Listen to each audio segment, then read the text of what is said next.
ვის ცოტა საკამათო თემაა, ცოტა სამსჯელო თემაა. ვის სურს საქართველოს კათოლიკოს პატრიარქობა მას შემდეგ გიბოდიშებ ცხადია, ღმერთმა დიდხანს აცოცხლოს, აქვე ვიტყვი, რა საკვირველი ასეა, ყველა სიტყვა სუსტად უნდა ვთქვათ, სუსტად,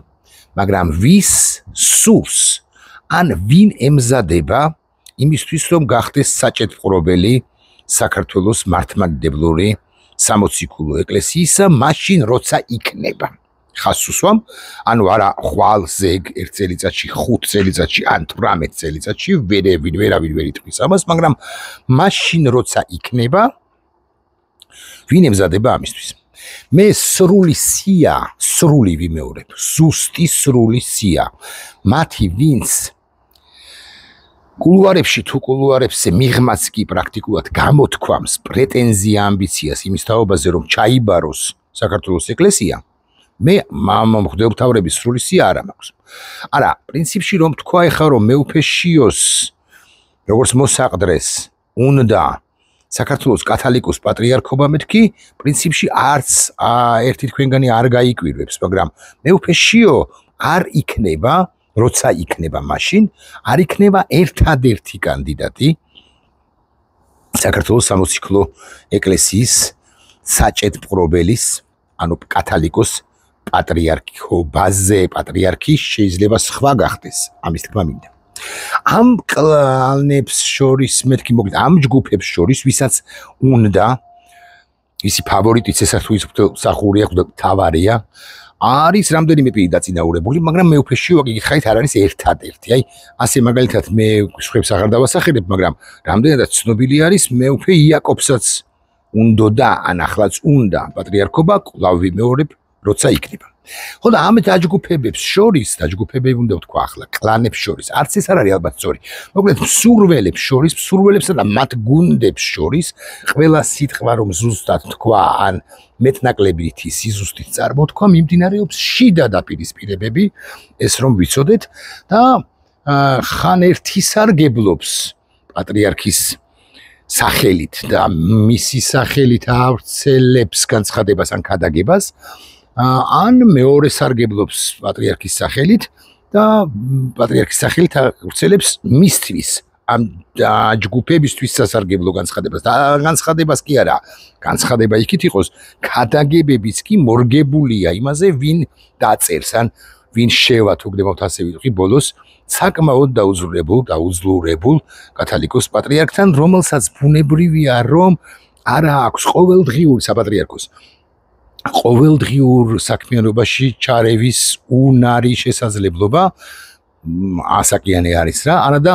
ასე მაგალითად, არა თუ ყოველდღიური საქმიანობა, ეგ იქით იყოს, აი წელიწადში 2 ჯერ უნდა იყოს მოწვეული წმინდა სინოდის სხდომა და სინოდის სხდომაც კი გადის პერიოდი, გადის თვეები, გადის წლები და სამწუხაროდ მოწვეული არ არის. ახლა მე რომ ვილაპარაკო წარსულზე, არ ვიცი რამდენი საინტერესო იქნება. მაგალითად, მე მიმაჩნია და ახლა ბევრი შემეკამათება ამასთან დაკავშირებით, მაგრამ მაინც მე მიმაჩნია რომ 1927 წლის შემდეგ საქართველოს საპატრიარქო 1927 წელი, იმიტომ რომ 1927 წელს მიიცვალა უწმინდესი პატრიარქი ამბროსი ხელაია, საქართველოს საპატრიარქო იმ პერიოდიდან არის ერთგვარი ყველა პატრიარქს გულისხმობ აბსოლუტურად ერთგვარი იდეოლოგიური საყრდენი ჯერ საბჭოთა და მერე უკვე პოსტსაბჭოთა ხელისუფლებისა და პოსტსაბჭოთა რუსეთისა თუ გდებავთ ასე ვიტყვი. ამბროსი ხელაია უკანასკნელი პატრიარქი იყო მეთქი, რომელიც სხვათა შორის ამ მღვდელმთავრებში და მღვდელმსახურებში ზოგადად ნამეტანი პოპულარული არც არის, პოპულარული საერთოდ არ არის, არც ის და არც კირიონი, რომელიც ისი თქვენ რომ მარტყოფში მოკლეს და კირიონიდან ვიდრე ამბროსი ხელაიამდე, ამბროსი ხელაია გამოარჩიეს ჯერგელათში და მე სვეტიცხოველში მოხდა ინტრონიზაცია, ოქტომბერში თუ არ ვცდები, 1921 წელს, ანუ ბოლშევიკები უკვე შემოსულნი იყვნენ და მათ შორის იყო ესეთი პატრიარქი ლეონიდე ოქროპილიძე. ხო და ეხლა მე აღარ ჩაუღრმავდები მათ შორის იმ ვერსია თეორიას იმის თაობაზე, როგორ მოკლეს კირიონი, მე ლეონიდე როგორ მართავდა, მაგალითად არაფერს ვიტყვი, მოიძიეთ, ვინ იყო ასეთი კაცი დავით დავიდოვი, მაგალითად არაფერს ვიტყვი, როგორ დაატუსაღეს ამბროსი ხელაია მაგალითად არაფერს ვიტყვი იმასთან დაკავშირებით, რომ დაატუსაღეს როგორ ებრძოდნენ მას მღვდელმთავრები, მღვდელმსახურები კი არა, ჩვეულებრივი მღვდელმთავრები, მათ შორის მომავალი კათალიკოს პატრიარქი უკვე ამბროსის შემდეგ ქრისტეფორე ციცქიშვილი და ასე შემდეგ და ასე შემდეგ. ამაზე არაფერს ვიტყვი, უბრალოდ ვიტყვი, რომ იმ პერიოდიდან 1927 წლიდან დამონებულ უმრავლეს შემთხვევაში დაბეჭავებულ ესეთი მარწუხებში მოქცეული ინსტიტუცია, რომელსაც ყავდა, რასაკვირველია ესეთი პიროვნული თვისებებითაც მეტნაკლებად მასშტაბური პატრიარქები, ილია მეორეც და კალისტრატე ცინცაძეც, მაგრამ ესეც საკამათოა ვინმე იტყვის და შესაძლოა საკამათოა. და ამ პერიოდშიც კი ხშირად მღვდელმსახურები, აი დღევანდელობაში, ისინი არიან მსახურნი, არა მხოლოდ სუსისა, ქართული სუსისა, ხო? არამედ და გადავსებულია ამგვარი მღვდელმსახურებით საპატრიარქო საქართველოს ეკლესია, არამედ რუსეთის KGB FSB-სიც კი ბარემ ვიტყვი, სულ რომ ვერ ხვდებოდეს ბევრი მღვდელმსახური, მღვდელმთავარი იმას, რომ FSB-ს ხაზს ატარებს და FSB-ს ირიბი აგენტია, მათი ქადაგებანი, ისინი რასაც აცნობენ საზოგადოებას ამბიონებიდან წლიდან წლამდე და წელიწადში რამდენიმეჯერ და ქადაგებების დროს და ასე შემდეგ და განსაკუთრებით ესეთი დიდ დღესასწაულებზე, ხო, ეს მათი ქადაგებანი რასაკვირველი არის რუსეთის ინტერესში. ხა რატო დაამახსენდა ეს თემა? აი ახლა ესე იგი გეტყვით, რომ კათალიკოს პატრიარქის ნაცვლად განცხადებებს წერს საპატრიარქოს ორი საჯაროდ ურთიერთდაპირისპირებული ფრთაო, ამას წერს ლევან მნათეოს სუთიძე. ეს განცხადება არ მინახავს, რომელსაც ის გულისხმობს და რომელზეც ის ლაპარაკობს. პატრიარქის ჯანმრთელობის მდგომარეობის გამო დიდი ხანია არ მოწვეულა წმინდა სინოდის სხდომაო, ლევანის იმას ამბობს, რაც გითხარით. კათალიკოს ილიას არ შეუძლია სხდომის თავმჯდომარეობა. სინოდის წელიწადში მინიმუმ ორჯერ მოწვევა ეკლესიის მართვა-გამგეობის დებულების მოთხოვნა, მე ამის აღნიშვნა დამავიწყდით, რომ არც მახსოვდა. პატრიარქის ჯანმრთელობის მდგომარეობის გამო წელს დამონტაჟებულად გავრცელდა მისი მილოსვის ვიდეოც, სადაც აუდიო მასალა დაიღეს წინა წლის მილოსვა. წარმოიდგინე, ახალიც კი არ შეუქმნიათ, ხო ვერ შექმნიდნენ მეორე მხრივ, მაგრამ ტექნოლოგიები ისეთია, რომ შეიძლება შექმნა კიდეც, მაგრამ რა იციან ამათმა ტექნოლოგიები. აქედან გამომდინარე, ეს ხო სატანისტური რაღაცა გონიათ. აქედან გამომდინარე, ტაბულას შეახსენებს კითხველებს და ისიც რომ ტაბულას რედაქტორია ლევანი, რომ პატრიარქის განცხადებები, რომელსაც ის პირადად არ წარმოთქვავს, კვლავ გონივრული ვარაუდით განხილული უნდა იქნას, როგორც საპატრიარქოს ადმინისტრაციის ერთი ფრთა არის სწორედ ხსენებული შიო მუჯირის მოსაყდრის, რომელიც როგორ დაინიშნა, ამაზეც არ ვილაპარაკებ, იმიტომ რომ იქ იყო რუსეთის სერიოზული ჩარევა, მოსაყდრეც სწორედ შიოს გამორჩევის, და რუსეთისაც რო ვამბობ, აქ მარტო რაღაც ზოგად რუსეთს კი არ გულისხმობ, ეს ვილაპარაკოთ, რომ ეს არის დუგინის ფრთის ჩარევა ამ პროცესებში და აქ უკვე სხვა საყრდენებიც ჰქონდა და აქვს დუგინს ამ იმპერიალისტ შოვინისტ კაცს და ესე იგი, რასაც ამბობს ლევანი, წავიკითხავ ბოლომდე, როგორც საპატრიარქოს ადმინისტრაციის ერთი ან მეორე ფრთის კერძო პოზიცია და მეორე ფრთა კი არის შორენა, როგორია, თეთრუაშვილი, ხო? შორენა თეთრუაშვილის ფრთა, რომელიც როგორ არის იცით, აი ვინვის შორენა არ არის სამღვდლო პირი იცით თქვენ, მაგრამ ვინვის ის დაახლოებული პირია დაუძლურებულ პატრიარქთან. რაც შეეხება რას ეხება ლევანის ეს სტატუსი, საქართველოს კათალიკოს პატრიარქი ილია მეორის ეფექტიანად ვეღარ მართავს, რომ მეორე სტატუსში წერს ლევანი 38-39 წუთის წინ, ახლახან გავრცელდა ხელისუფლების მხარდამჭერი განცხადება საპატრიარქოს ერთი ფრთის ვებგვერდზე, ანუ ესეთი თავის ვებგვერდებსაც აკონტროლებენ, რომელსაც მიტროპოლიტი შიო აკონტროლებს, ანუ ის ვებგვერდია, რომელსაც შიოს ფრთა აკონტროლებს. ბუნებრივია, შიოს ფრთაც საკმაოდ ძლიერია, ახლა ესე არ არის, მიუხედავად იმისა, რომ ჩემი ვარაუდით მას უკვე როცა იქნება გაუჭირდება შიოს ესე სრული სინოდიალური ხარდაჭერა, რომ გამორჩეული იყოს, არჩეული იყოს და მე ინტრონიზირებული იყოს პატრიარქად, მაინც ხა არ უნდა დავუკარგოთ კი არა, უნდა ვთქვათ ობიექტურად, რომ ის საკმაოდ ძლიერი ფრთა არის, თუმცა დიდი ბრძოლები კვლავ იმეორებ, როცა იქნება მაშინ მას მოუწევს. მეორე გვერდზე, ანუ შორენა თეთრუაშვილის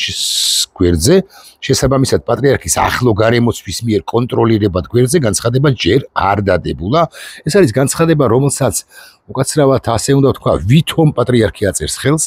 ან პატრიარქი აწერს ხელს ვითომ და ლევანი წერს, რომ არ დადებულაო, ანუ სიტუაცია ისეთია, რომ არ ვიცით ეს ორი, ანუ ჯგუფი, იანვრიდან მოყოლებული უკვე საჯაროდ ურთიერთდაპირისპირებული კლანიც კი არის თუ რა თანხმობაში ამ განცხადებასთან, ანუ არის თუ რა ეს მათი საერთო პოზიცია. მე განცხადება კი გითხარით, არ მინახავს. კმაყოფილდები, ასე ვიტყვი, ლევანის იმ სიტყვით, რომელშიც წერია, რომ ხელისუფლების მხარდამჭერი განცხადება, ანუ ბიზინა ივანიშვილს და მის კლანს საქართველოს საპატრიარქო უჭერს მხარს, უпроцовად განცხადების ავტორები უჭერენ მხარს, მაინც ასე უნდა ვთქვათ, ეს პოზიცია, რაც იქ წერია, ვერ იქნება კათალიკოს პატრიარქის ოფიციალური პოზიცია, რადგან შეუძლებელია ის ნიუანსურად მართავდეს ეკლესიას და მე თუნდაც დავამატებ და უფრო შევავსებ ის დეტალურად ფლობდეს ინფორმაციას როგორც სახელმწიფოში, საერო ხელისუფლებაში, ხელისუფლება დაწოდებულ ბანდაში მიმდინარე პროცესების, ისე ქვეყანაში მიმდინარე პროცესების თაობაზე დაუძლურებული, ღმერთმა დიდხანს აცოცხლოს, როცა იქნება იცით თქვენ და ყველანი სიკვდილის შვილები ვართ და პატრიარქის სიკვდილისშვილია, როცა იქნება ის მოხდება, რაც მოხდება და უნდა ვთქვათ, რომ შეუძლებელია ასე დაუძლურებული, ჩვენ გვინახავს მისი დაუძლურებული კაცის კადრები, ვიდეო კადრებს აავრცელებენ ხოლმე ხანდახან, არც ვიცი ვინ, მაგრამ ეს ყველაფერი რასაკვირველია აგორდება და ესეთი ერთპიროვნული, აი რამდენი წელია პატრიარქია ილია მეორე, ასეთი ერთპიროვნული ან ასეთი ავტორიტეტული მართველი ჩვენ ეკლესიაში უბრალოდ ვეღარ გვეყოლება, გავბედავ და ვიტყვი, რომ იმდენად დიდი შიდა სქიზმა, ალბათ სწორი ტერმინია წავა, ეს არ არის თეოლოგიური სქიზმა, მაინც ასე უნდა ვთქვა, შიდა დაპირისპირება თუ გდებავთ ესე ვიტყვი წავა, რომ შეიძლება კონკრეტულად ტაძრებამდეც კი, ტაძრების წინამძღვარებამდეც, ან რაღაც სამღვდლო პირებამდეც კი მივიდეს და ესე ითქვას, რომ აი ამ სოფლის, აი სადაც ახლა მე ვარ, ან რაღაც სხვა სოფლის წინამძღვარი,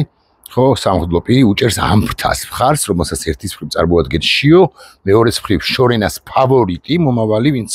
იქნება მე კი ვიცი და ახლობით ვისზე დებს ფსონს, შორენა თეთრუაშვილი. და ასევე კიდე სხვა ჯგუფები, მათ შორის პირველ ყოვლისა რასაკვირველია, თუმცა არა მხოლოდ, მაგრამ მათ შორის სინოდის წევრები, რომლებიც სულაც არაპირებენ შიოსთვის დათმობას. რა შიო ყველაზე უფრო პრორუსული ფრთაა, მეთქი ამის თქმა რასაკვირველია შემიძლია და აქვე ვიტყვი ბარემ ორ სიტყვას, ისი თქვენ რომ კატასტროფულ მდგომარეობაშია საპატრიარქოს ის დაჯგუფი, კიდევ ერთი დაჯგუფება, კატასტროფულ მდგომარეობაში კი კატასტროფული მენტალობის არის, მათ შორის მუზა ძალადობაში შემჩნეულნი და ყველა ის უკეთურობა, რომელიც ახლა ხდება საპატრიარქოში, პატრიარქის როცა იქნება, კვლავ ვიმეორებ და აღარ ვაგრძელებ ამ სიტყვას, თათურებად გავაგრძელებ საბოლოო ჯამში რა პრობლემაა გარდაცვალების გამო 18 წლის შემდეგ, 28 წლის შემდეგ, თუ გდებავთ ასე ვიტყვი, კეთილგანწყობილად ვამბობ, ეხლა აქ არ შემომესიონ ვიღაცეები, რასაკვირველია, კეთილგანწყობილად ვამბობ პატრიარქის მიმართაც, როცა იქნება ყველაფერი ამოიწევს ზედაპირზე მაღალი ალბათობით. აქვე გავიხსენებ როგორ გვარის დაუსახელებლად ტიტულისა და გვარის დაუსახელებლად, რომ საჯარო სივრცეში მე შემოხვდა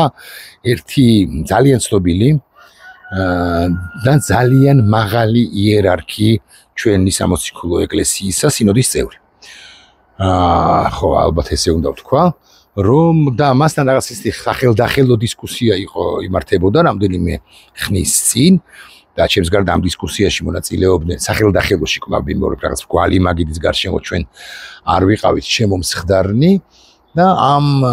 ძალიან კარგ ამაკაცმა და როდესაც ჩვენ საქართველოს საპატრიარქოზე ვილაპარაკობთ უარყოფით კონტექსტში ჩვენ უნდა ვილაპარაკოთ საკურველია კრიტიკულად მასზე იმ მაფიოზურ ჯგუფებზე რომლებიც არის საპატრიარქოში და იმ ძველ ბიჭ ქურდულ წამალ დამოკიდებულ რაღაცა და არა მხოლოდ ამ კუთხით საკრიტიკო, არამედ ქრისტესგან დაშორებულ ღმერთმთავრებზე, ღმერთსახურებზე უნდა ვილაპარაკოთ. ეხლა მე ვინ მეკითხება, რამდენად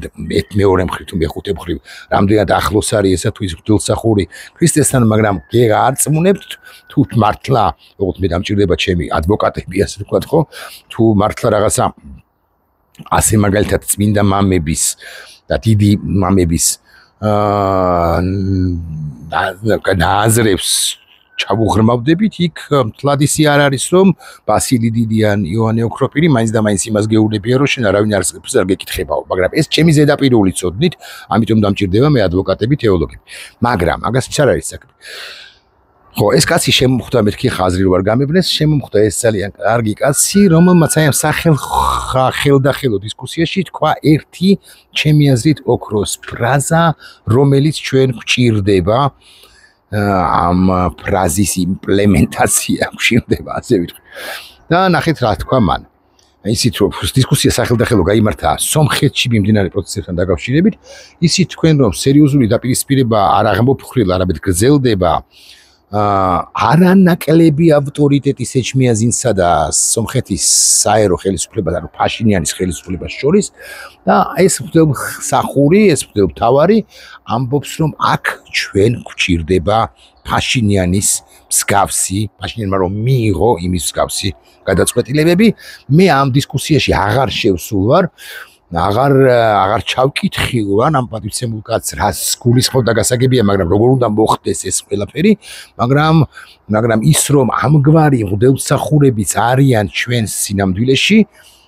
ეს მე მაიმედებს ძალიან, შემიძლია კიდეც ხა უბრალოდ რაღაც პრობლემები ექნებათ ხოლმე ეს შემთხვევაში მღვდელმსახურებს და აქედან გამომდინარე მღვდელმსახურებს და მღვდელმთავრებს და აქედან გამომდინარე მაინც ვერ იდები ხოლმე ამ კარგი ხალხის დასახელებას, თუმცა აი სინოდის წევრებიდანაც კი 3-4-ის დასახელებაც შეიძლება, ვისაც დაეყრდნობი თუ შენ იძალე და როცა იქნება კვლავ ვიმეორებ 28 წლის შემდეგ, ნუ შემომივარდებით კვლავ ვიმეორებ, ახლა და ნუ დამწამებთ იმას, რომ რაღაც პატრიარქს სულს ვამბობ, აუქს ვამბობ, არავითარ შემთხვევაში, როცა იქნება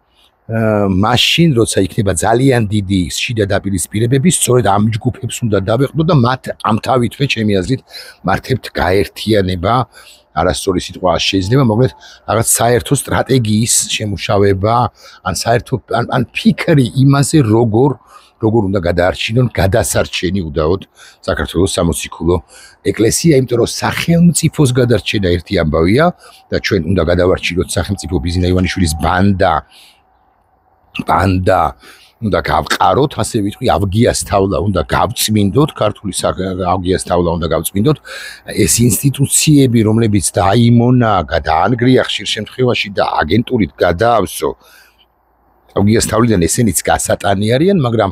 არ გამოვა, ან ძნელად თუ გამოვა, ჩვენ თუ ძალიან მკვეთრ რეფორმებს არ მივმართავთ აბსოლუტურად ყველგან,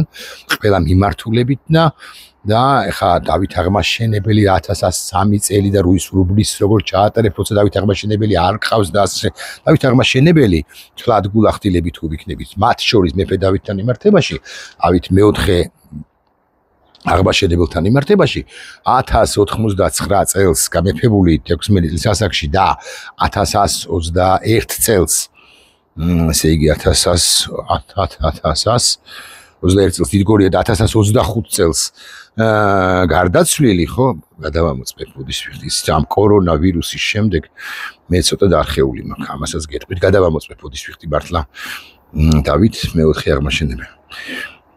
ხო, და ეს ერთ ბაშათან ერთ წამში არ შექმნილა აღმაშენებლად. მან სწორედ ამგვარი რეფორმები მან ჩაატარა, სწორედ ამგვარი რეფორმები გაატარა, ამგვარი რეფორმები 1125 წელს თქვი, ხო, ეხლა ვამოწმებ და სწორი 1073 წელს და 24 იანვარს 1125 წელს, აი კარგია რომ კორონამ ვერაფერი დამაგლო, ასე ვიტყვი. ხო? და ჩვენ გასატარებელი გვიქნება რეფორმები ყველა ინსტიტუციაში, მათ შორის ესოდენ ძლავშიც და რასაკვირველია იმის გათვალისწინებით, რომ საერო ხელისუფლება არ ჩაერიოს, რადგან ვართ სეკულარული სახელმწიფო, ასე ღიად და პირდაპირ თუ ასე შემდეგ, ვინ მინეკავს არ ვიცი, ხო, ბოდისვიხტი ერწოს არცალია ბატონო. არცალია მაპატიეთ. ხო, კომპანია რაღაც იურიდიულ კომპანიები გირეკავენ ხამბოლო ხანებში, იმიტომ რომ მათაც ძალიან უჭირდა თავაზობენ რაღაც იურიდიულ ან საბუღალტრო სერვისებს, რაღაც ფინანსური კომპანიებიც ისა გირეკავენ, მე აღარა ვარ დაინტერესებული ამგვარი საქმიანობით, აღარ მაქვს ეს ამგვარი საქმიანობა, ანუ კერძო ჩემი ბიზნესი და შესაბამისად რაღაც იურიდიული სამსახური ან რაღაც საფინანსო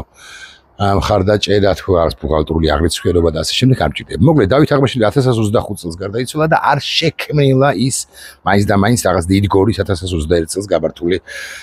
ბრძოლით, არა, ის წლების განმავლობაში ჩორკნიდა საკუთარ სახელსა და გვარს. არა, დავით აღმაშენებელს კი არ შევედრებით, მაგრამ ჩვენ თუ არ მივიღეთ მკვეთრი გადაწყვეტილებები, სუთი გავიდა ამასობაში, მკვეთრი გადაწყვეტილებები ყველგან და მათ შორის მაშინ როცა იქნება, აღარ გავაგრძელებ უკვე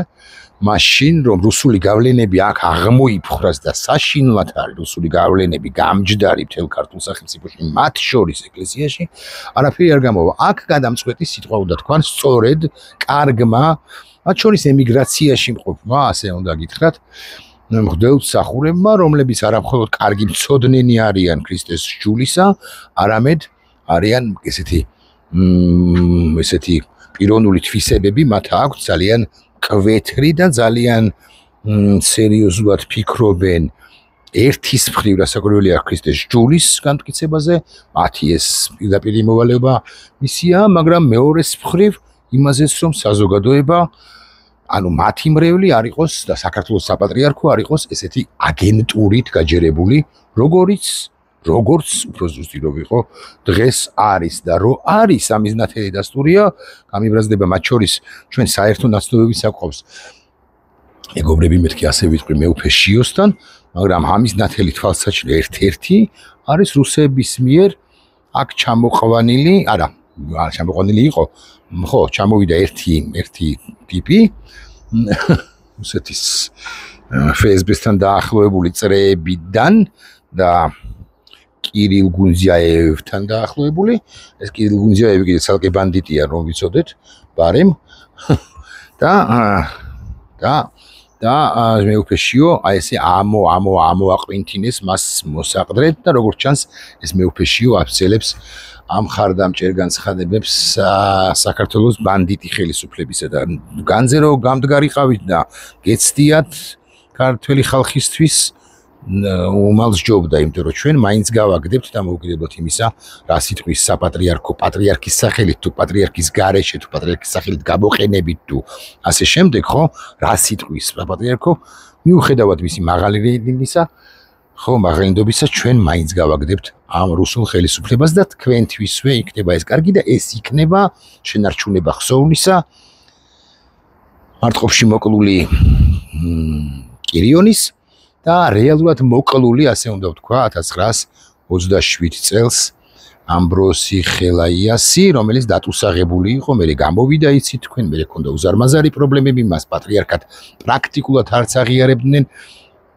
და არ მინდა შემეშალოს, მაგრამ 1927 წელი რო არ მეშლება, მაგრამ 27 წლის მარტი როა მეშლება თუ არა, ამას თუ არ გადავამოწმებიდით, კორონა მაგი გითხარით რაღაცეებში მაინც რაღაცეებზე მაინც იმოქმედა ჩემს მეხსიერებაზე 27 წლის მარტში ის მიიცვალა და მანამდე იცით თქვენ რომ ქუთაისში ჩაუტარეს რაღაც ხდომა, გადააყენეს, გადმოაყენეს და ასე შემდეგ და სხვათა შორის ბარემ იმასაც ვიტყვი რომ აი 90 ვიდრე 90-იანი წლების მიწურულამდე საქართველოს საეკლესიო კალენდარი რომ გამოდიოდა პატრიარქ ამბროსი ხელაიას პატრიარქობის დასასრულის წლად ითვლებოდა 1924 ეწერა ის მერე გაასწორა ამ საპატრიარქომ და 1927 წელი ეს იყო ძალიან შეგნებულად გაკეთებული, ისევე როგორც ის იყო გაკეთებული შეგნებულად, რომ ქრისტეფორე ცისქიშვილის პატრიარქად ხსენება, ანუ მომავალი პატრიარქისა 27-დან იწყება, ხოლო 24-დან 27 წლამდე სინოდიალური მმართველობა იყო საპატრიარქოშიო. ამას ამბობდა დღევანდელი საპატრიარქოს, დღევანდელი თაობის საპატრიარქოც, რაც რასაკვირველია იყო და არის შეცდომა. კარგით, ეხლა შორს წავედი, ეხლა მე და ეგრე 23 წუთია თუ 24 და კიდე 24 თუ გინდათ რომ ვილაპარაკო, მაშინ მომისმინეთ, მაგრამ ახლა არ ხეს, დაგონეს.